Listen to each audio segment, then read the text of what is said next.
Praise the Lord. जब से कि मेरे प्रियो में आज एक बार फिर से आपको खुदा के कलाम से उत्साहित करना मांगता हूँ। यशायाह नबी किताब उसका 1 अध्याय उसका 17 वचन इस प्रकार से कहता है कि भलाई करना सीखो, यत्न से न्याय करो, उपद्रवी को सुधारो, अनाथों का न्याय चुकाओ और विधवाओं का मुकदमा लड़ो। मेरे प्रियो, खुदा का कलाम कहता है हमें भलाई करना सीखना चाहिए। इसलिए आज हमें आवश्यकता है कि हम अपने विश्वास को सक्रिय करें, क्योंकि बाइबल बताती है कि हम विश्वास के द्वारा जीवन जी रहे हैं। इसलिए याकूब की किताब में उसके 2:12 में लिखा है कि अगर वैसे ही विश्वास अपने स्वभाव के अनुसार नहीं है तो इसका अर्थ है कि हमारा विश्वास मरा हुआ है।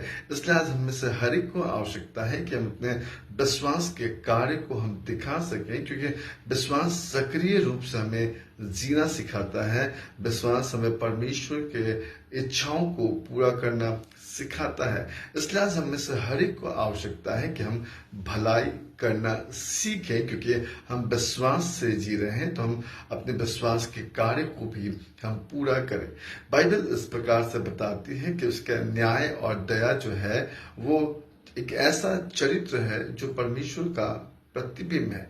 इसलिए आज हम में से हर एक को परमेश्वर का प्रतिबिंब होना चाहिए, क्योंकि परमेश्वर के स्वरूप और समानता में हम रचे गए हैं। इसलिए आज हमें न्याय दया को अपने जीवन में ढालना चाहिए और हमें उसका प्रतिबिंब होना चाहिए।